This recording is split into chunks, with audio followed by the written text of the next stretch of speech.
You really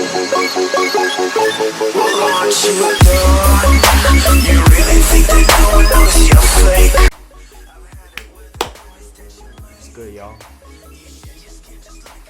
We are playing the Raintime. I have no idea what this is. Alright? It looks kinda, scary in a way. Alright? Kinda ominous. We're gonna learn something from it. You know what I mean? This is a new series called Free to Play. It's where I play every free game on Steam. All the free to play games on Steam. I can't wait to do this series. I've been freaking hyped for it. You know what I mean? And it's time. Let's get started. I have no idea. I have no clue what this is. Alright? I saw some pictures. That's about it. Let's run this.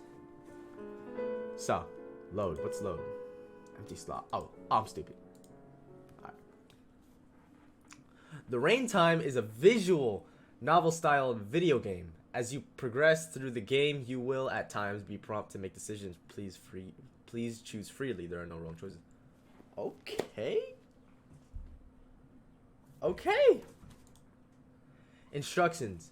Move forward. Alright. Space is move forward. Escape is access game. Alright. Alright. Alt enter. Alt enter is full screen. I'm already in full screen. Alright, move forward. No. Got you. Check them out. I'm clean my glasses.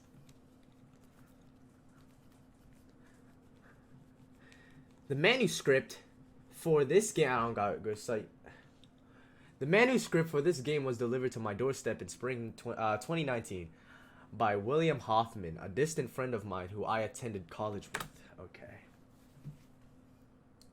In order to protect their identities, the names of all persons mentioned have been changed. In order to protect their identities, the names of all persons mentioned have... Oh, shit. I'm a little bit slow, right? I have to understand shit, Just fix that. Alright. 3 days after the unannounced visit, William's lifeless body was discovered. Oh, shit. Okay.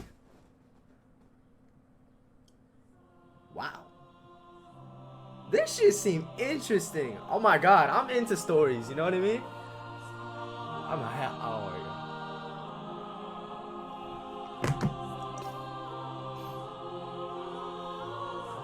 The Raintime. This shit looks fucking fun.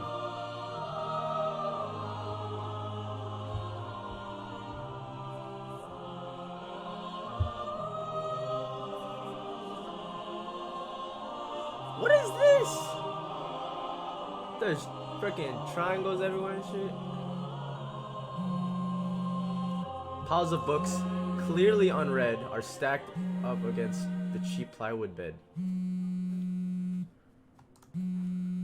The floor is littered with pencils, torn beer coasters, clothes, an empty cognac bottle, and a cell phone that vibrates with a sonorous hum.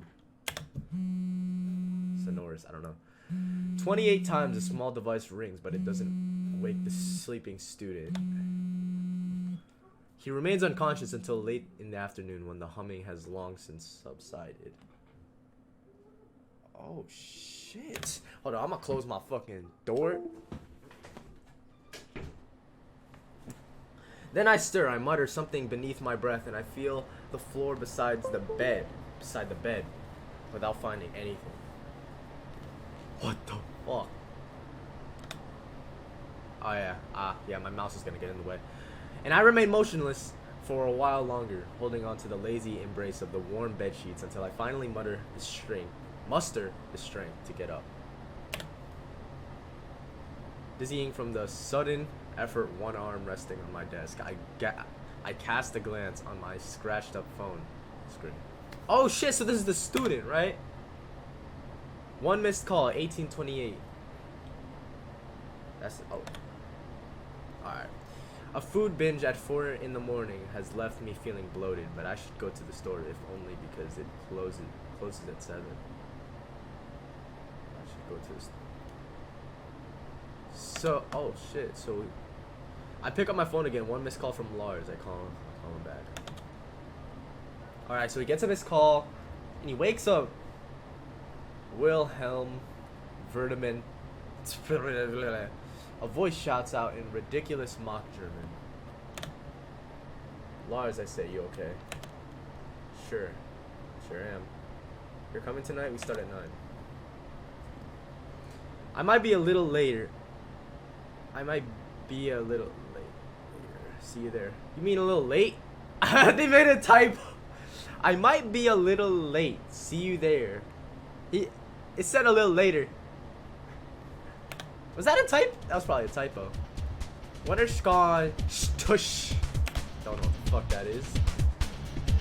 End of conversation. First conversation of the day could be worse. What is happening? On my way to the door, I cast a look in the mirror from so close that my features appear all distorted. What the fuck is happening? Is this some like Tokyo Ghoul shit? The music is really adding on to this shit. The sheets have left red marks on my right cheek. I strike myself in the face until they fade away. What the fuck? Part 1. Idle.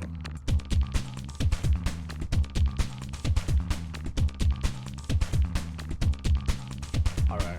I have to make decisions here. There's an afterthought of rain in the air. I cross the street and dive into a residential area, swiftly navigating the concrete labyrinth of post-war housing developments that make up Ryebury. And as I pass the houses and the cars and the gardens of looming evergreens, I gradually become aware of a weak sense of disappointment lingering deep within my gut. It's a solitary feeling, a subtle sadness, and though it's the first time I pay it any notice, I can't seem to trace its origin, no matter how far I think back. When I arrive at E-Market, a security guard signals that the store is closing. Alright, so the store is closing, so he was... Catching my breath, I watch silently as the last cars leave the adjacent parking lot. I take off my jacket, and it's unnaturally warm for a December evening.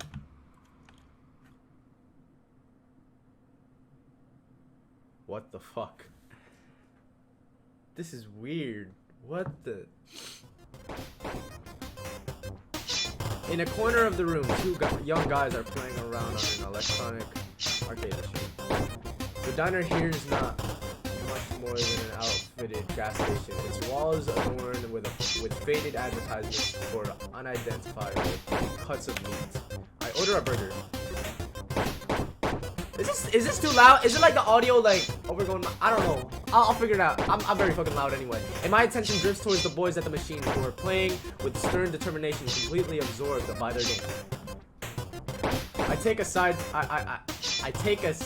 sideways so that I can glance over the shoulder.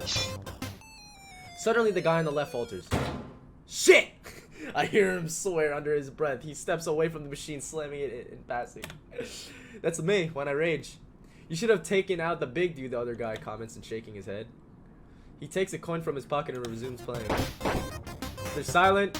Both of them with poses betraying immense dedication, as if their very survival depends on the outcome of that single game. It's really like that. It's really like that. I receive my hamburger when I'm biting into the bun.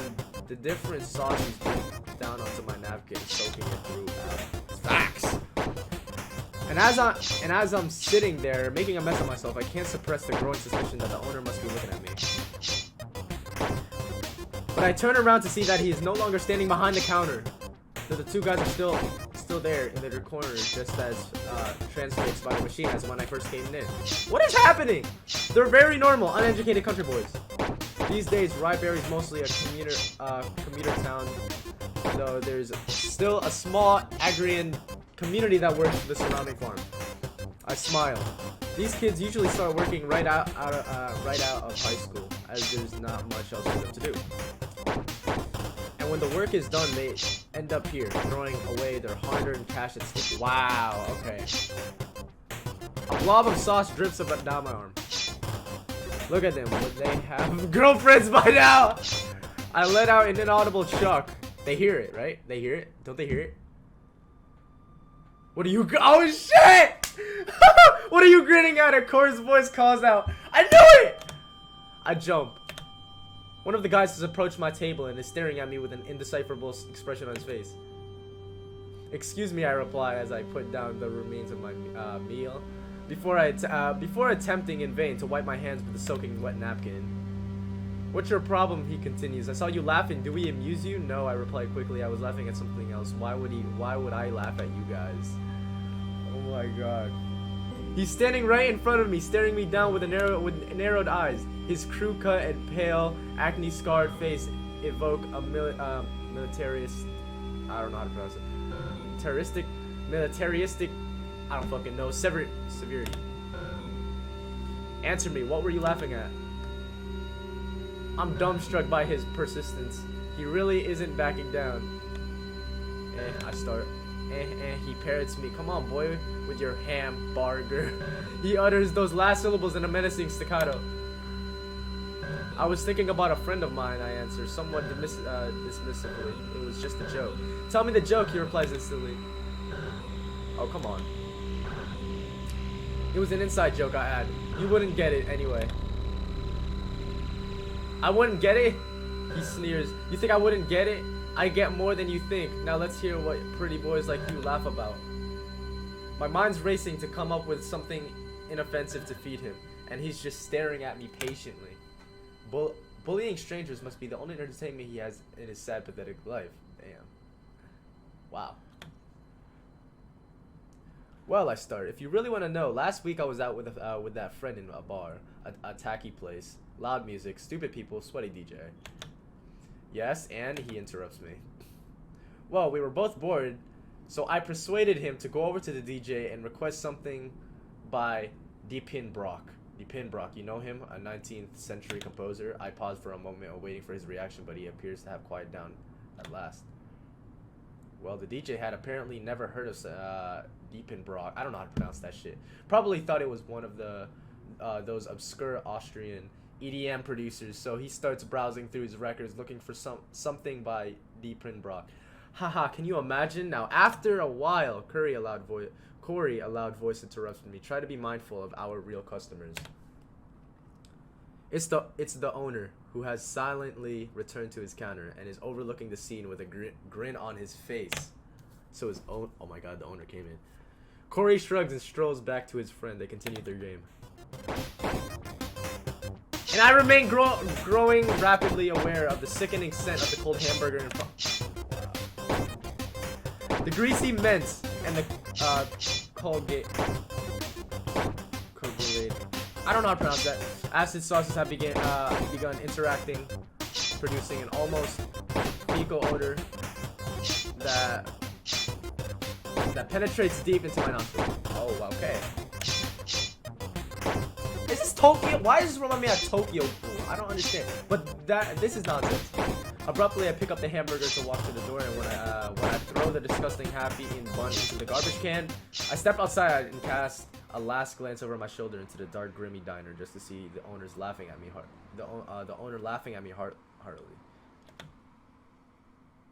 And I try with all my might to look as angry as possible. If I'm skimming through it too fast, my bad. All right, I'm like a really fast reader. I read this shit fast. I'm sorry. At least you can hear what I'm saying, right? Does that help? I don't know.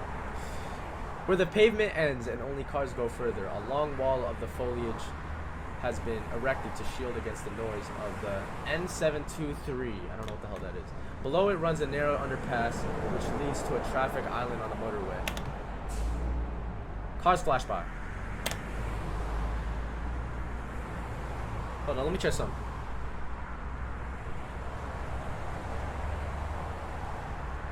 Ah, okay. I've just missed the bus to Brimmers. And it's no use waiting here as they only come once every hour. I decided to walk to town. Okay, sweet. What is happening? Carefully, I make my way along the narrow strip of gravel that separates the N723 from the fields beyond. This game seems pretty chill. The sun hasn't set, but there's a threatening field of cumulus clouds hanging in the sky, turning the motorway pitch black. This year, it hasn't snowed. yet, and it won't be snowing anytime soon. But it's December, right? They said it was December, so 4 years ago was the last time we had real cold down here. Since then, the winters have been mild and rainy. A little further down the road, a traffic light turns to red, and the line of cars gradually slow down. Beside me, a light blue sedan has come to a halt, its engine running. Oh, fuck! I can make out a woman behind the wheel with dark brown hair and youthful features. Did I accidentally skip something? I don't want to know. She looks my way for a second. Her image contrasted by the light outside speaks a distant kindness, though it's as if she's staring right past me. I turn around but see nothing. Oh shit. The lights change to green and she returns to where ahead. One by one the cars are set in motion until she follows suit. And as she accelerates, she glances in my direction one last time before merging into the bright red procession that marks the N723. I don't know what the hell that is. It's a road. I know.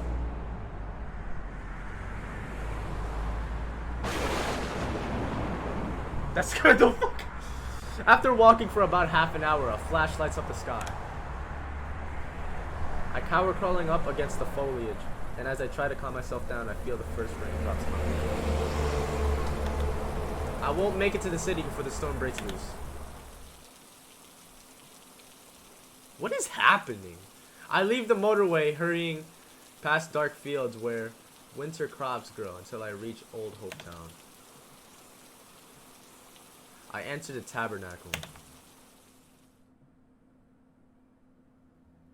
There's an older woman sitting at a table, dark hair, blue jacket, reading a book. The barman's talking to a regular.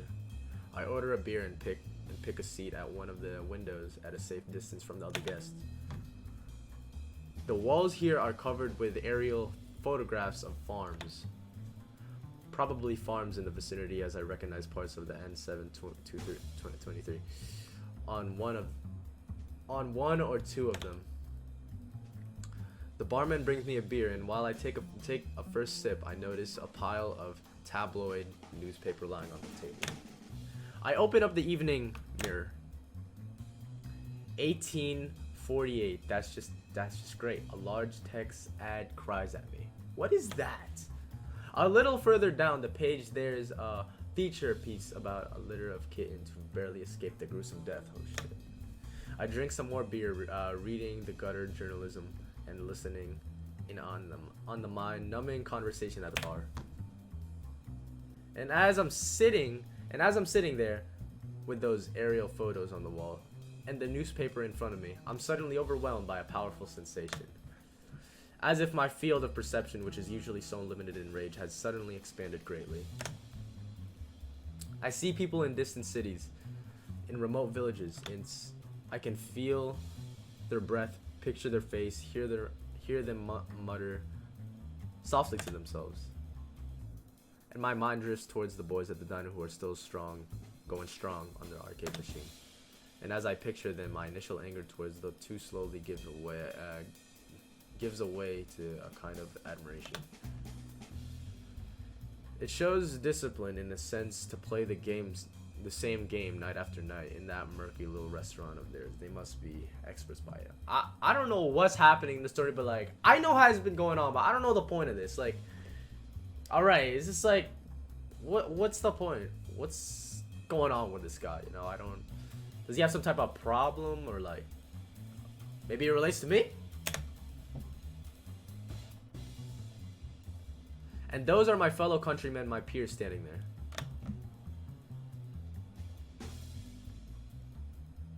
In the meantime, the curly-haired woman who has put away her books is now staring silently out of the window. She's stroking her left forearm with her hand, tenderly as though it were wounded. Then a vibration against my outer thigh.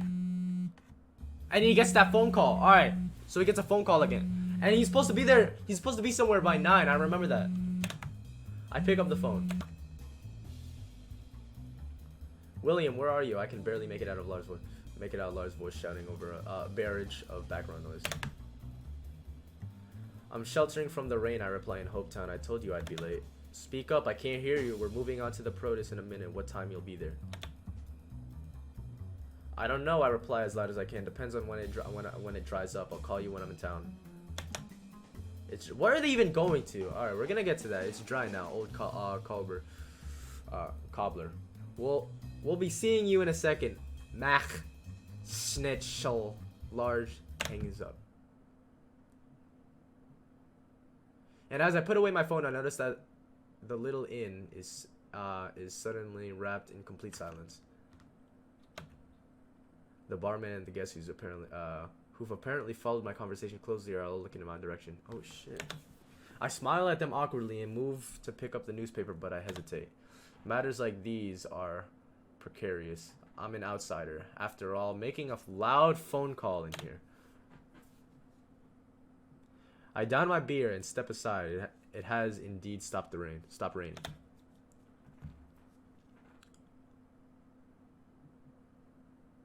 What the fuck is happening? When the reclamation of the artificial island had finally been completed, the government decided that a sprawling modern city was to arise upon its soil. To avoid repeating the failures of the major urban planning initiatives of the time, which had rapidly degenerated into characterless atrocities without social or aesthetic value, they appointed 12 city architects to each design a distinct part of town. That way, each subdivision, the harbor, the university quarter, the city center, and the numerous residential areas surrounding them was developed and completed in strict isolation from each other.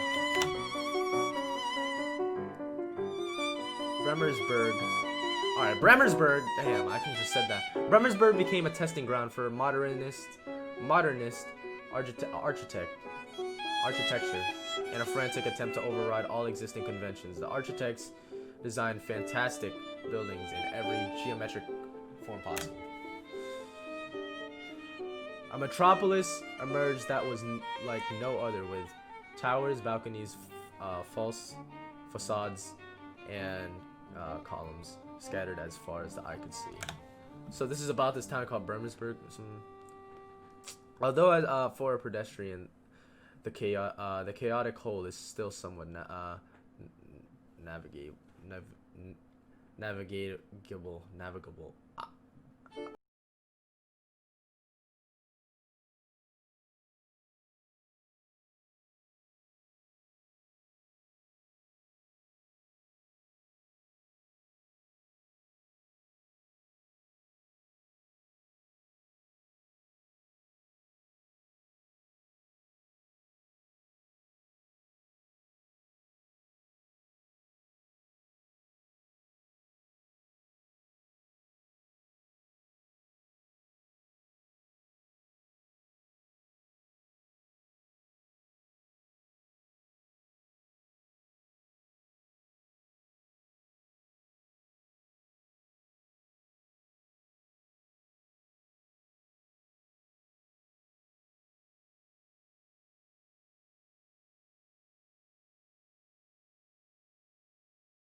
During heavy rainfall, when the extensive drainage system is rendered incapable of disposing of all the water, streets turn into rivers, stairs into waterfalls, and basements into deep, dark pools. I'm getting tired of reading, but I'm pretty interested in this. And the gutters and the drain pipes bring forth gurgling sounds, mysterious tones that resound throughout the streets in unfolding dissonance of gradually dissipating rain water. What are the choices we're supposed to make? We're like 25 minutes in. I have no idea. This shit's crazy. So we're like, people heard him at the bar. The lake lies dark in front of me. Fresh winds are rapidly pushing away the rain clouds, revealing a yellow evening sky. A long breakwater has been built around the harbor of Bremersburg, extending far into the water. There was a piece in the Evening Mirror about a drunkard who'd fallen off of it. A few weeks ago, he was saved in the end by a homeless guy. I scratch my head, which is almost dry now. Attention is building in my loins that gradually pushes me away from the lake. I could use this time more productively to prepare for a lecture or something like that. I chuckle.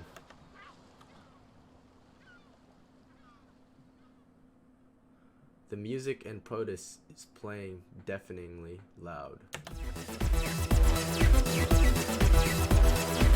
So he was supposed to go to this thing. Alright.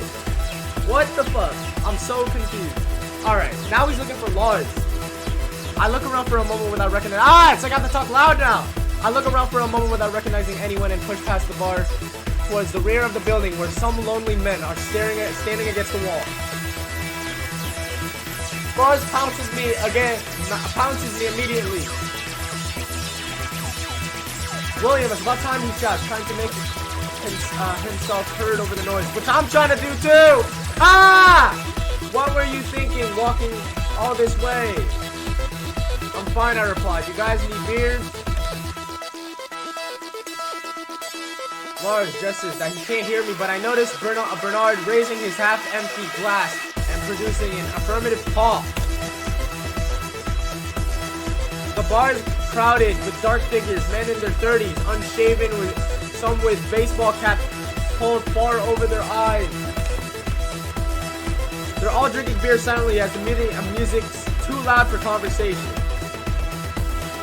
William can afford to buy us beers, even though he spends all of his money on overdue fees. Matt shouts cheerfully as I return with 4 glasses. My fine's gone up to 38 fucking 50. I call back. Oh god, thank god that's over. I don't know if I was just like, yeah. Oh my god. Have you seen the cars those librarians drive nowadays? Lars asks dryly. But on a serious note, Matt starts, you could probably rent a better place if it weren't for all that money you have to open a library. I mean something closer by so you wouldn't have to walk. Listen, Matt. Lars interjects, you don't know the first thing about the student housing situation around here. Your daddy set you up with a penthouse apartment. Remember that disqualifies your view on real estate. Now, William, here's the man of the people. He rents in Ryberry because that's where the masses dwell. We aren't all equally privileged. Shut up, Lars, I reply. You're going off again. I drink some beer to calm my throat, which has become hoarse from all the shouting. I'm hurting. Matt started dancing on one of his goofy dances. Then I see him point towards his chest. I got the T-shirt. He calls out towards Bernard. Wait. After a few minutes, Evelyn joins us, pretty drunk and well. Ooh. Been waiting long, and she calls out. No, Lars starts, but she cuts him off. Who's buying the next round? No, Lars interjects. We're leaving right now. Don't you dare order anything.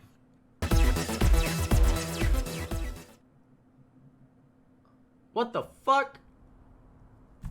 You look tired, Evelyn comments on as we're on our way to the altar. Tired, I reply. Me? I shouldn't be. I just got out of bed. She smiles in disbelief. Never mind, I pause, not knowing what to say. You know Protus in is hellhole. Oh yeah, it's filled with losers during the week, but it's okay on Saturday nights, you know, for picking up desk jockeys. Picking up drunk desk jockeys, I inquire. You do that a lot? Oh, not at all, but you can get the idea. She casts me a teasing glance. Still, it's a lot more fun on weekends. Try it. Evelyn's more school teacher than seductress. She embodies a type of homely kindness with her round cheeks and matronizing tone of voice to the extent that I often feel like a small child in her presence. It started raining again, and by the time the five of us reached the utter, water's pouring down from the skies.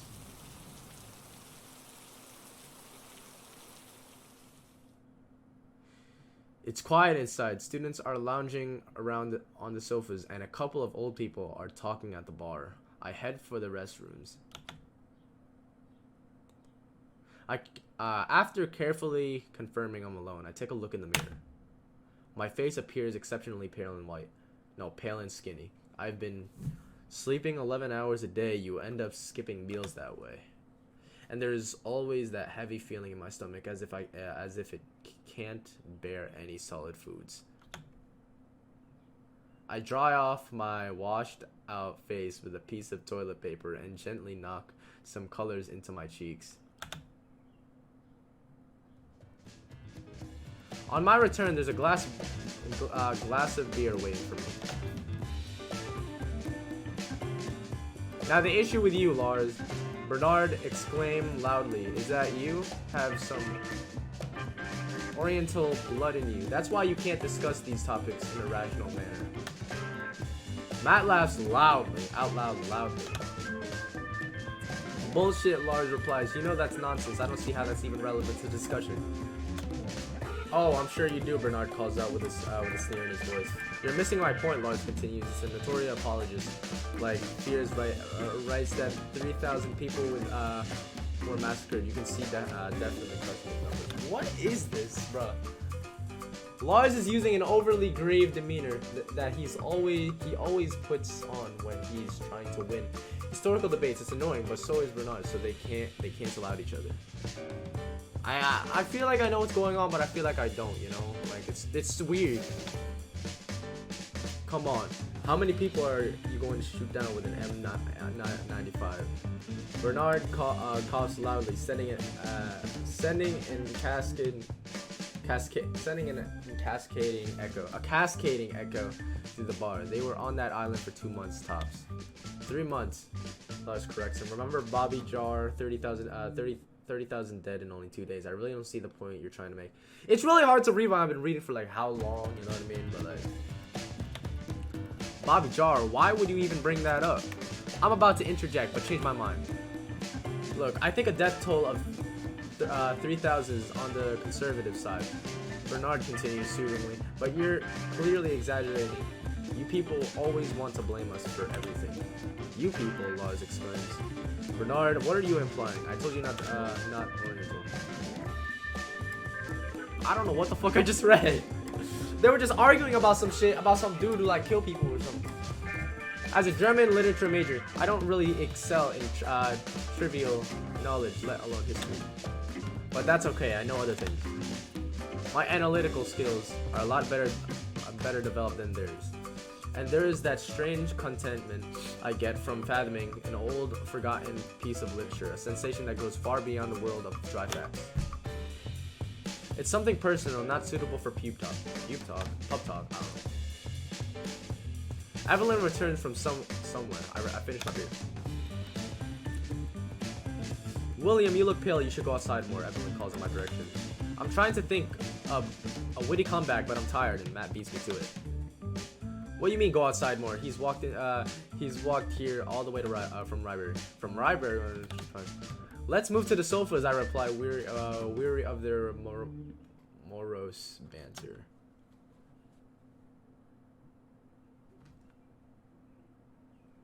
New guests arrive and shake out their coats. The barman pours drinks. Voices reverberate. It's warm somewhat, hands me another beer. It's growing increasingly more difficult to follow the conversation. Are they out drinking again? They were like a fucking restaurant. After a while, we're sitting at the wooden tables that stand against the back of the room. The chair I'm sitting... Oh, I like this guitar. Just let me vibe real quick. The chair I'm sitting on is upholstered with a lovely green velvet that glides softly through my fingers like damp moss. Electronics, wind instruments.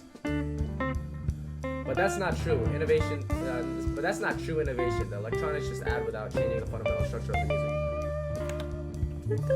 If a rock band uses a violin or a keyboard, it's nice as something extra, but it doesn't threaten the holy trinity of guitar, drum, and bass. Just imagine there are millions of bands. Every conceivable song has been written before. Every pop song. Bernard interjects, but they ignore him. That's so stupid. I can hear from the way you're talking that you don't even have the basic comprehension of music theory. Do you even know what frequency is? What are they talking about? I focus my attention towards the large try-hard art Nouveau posters hanging above the bar. By the way, I saw you had the t-shirt. That's great, Evelyn calls out to Matt, who's disinterestedly tearing up a beer coaster. A smile appears on his face. That's right, I've got the t-shirt. Can't wait until January. I scratch my chair a little more. The faces around me are a blur. I doze off for a moment. You should drink something, a voice calls out to me. I sit up. It's Lars, who's placed a new beer next to my half-full glass. Sure thing, I reply quietly as I take a sip and doze off. Time passes. Voices grow silent. Evelyn leaves as she's got work the next morning. The older people have also disappeared.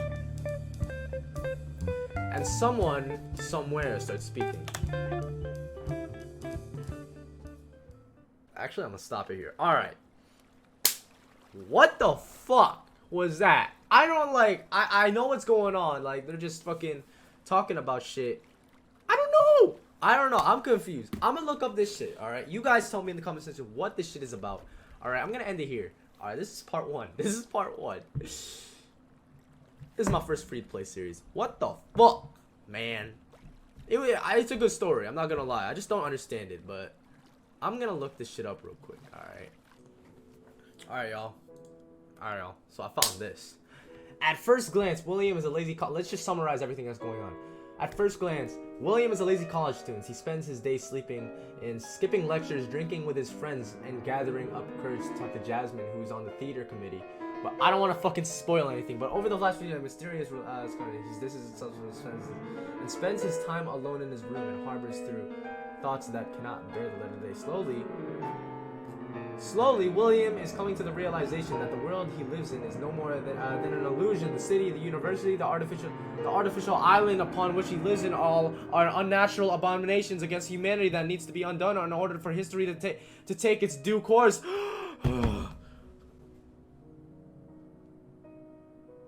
Deep into William's mind as his last links to the reality slowly unravel. That's fucking crazy. Well, I hope you guys enjoyed this video. I don't know what the fuck just happened, alright? I have to edit this shit, but it's gonna be fine though, because I don't need to edit much, but if you want me to do more free-to-play games, please recommend more free-to-play games in the description in the fucking comments, bro. I want to do more free-to-play games. This is kind of fun. Even though I didn't understand the story fully that much, but I know like he's out drinking with his friends and shit like that because the description told me about that shit, but I know like I've noticed, you know, they're fucking drinking and stuff. He's a college student, you know, the experience with, you know, the people at the bar and shit. That was crazy. Like, honestly, it's really interesting, and I'm really in the mood to start doing more of these than just, you know, the generic games like Modern Warfare and shit like that. I'm gonna start doing these more. You know what I mean? Because like it's really fun in my opinion, but maybe I should start recording it more. I don't know if that's the thing, because like I usually get bored really quick, but it's fine. Anyways, leave a like, comment, subscribe. I know nobody made it to this end of the. I know nobody reached this end to the video. I know nobody has got to this point of the video, but I'm just gonna do my outro anyway. See you guys later. Leave in the comment section if you want to do more of these. Peace!